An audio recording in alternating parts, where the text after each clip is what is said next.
The outlook wasn't brilliant for the Mudville Nine that day. The score stood 4-2 with but an inning more to play, and when Cooney's died at first and Barrows did the same, a tragic silence fell upon the patrons of the game. A straggling few got up to go in deep despair. The rest clung to hope, which springs eternal in the human breast. They thought, if only Casey could get but a whack at that, we'd put up even money now with Casey at the bat. But Flynn preceded Casey, and so did Jimmy Blake. The former was a hoodoo, while the latter was a cake.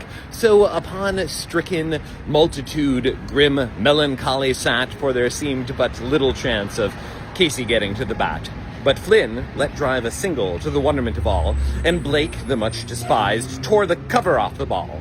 So, when the dust had lifted, the men saw what had occurred. There was Flynn safe at second, and Blake was hugging third. Then, from 5,000 throats or more, there rose a lusty yell. It rumbled in the valley, it rattled in the dell, it pounded up the mountains and recoiled across the flats, for Casey, mighty Casey, was advancing to the bat. There was an ease in Casey's manner as he stepped into his place. There was a pride in Casey's bearing, and a smile lit Casey's face. And when responding to the crowds, Casey lightly doffed his hat. No stranger in the crowd could doubt 'twas Casey at the bat. 5,000 eyes were on him as he rubbed his hands with dirt. 10,000 tongues applauded as he wiped him on his shirt. And now the writhing pitcher ground the ball into his hip. Defiance gleamed in Casey's eyes. A sneer curled Casey's lip. Close by the sturdy batsman, the ball upheated sped. "That ain't my style," said Casey. "Strike one," the umpire said.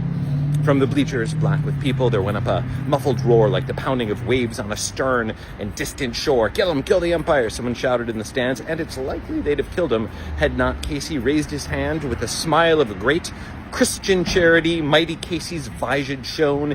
He stilled the rising tumult. He bade the game go on. He signaled to the pitcher, and again the dun sphere flew. But Casey stood a-watching, and the umpire said, "Strike two."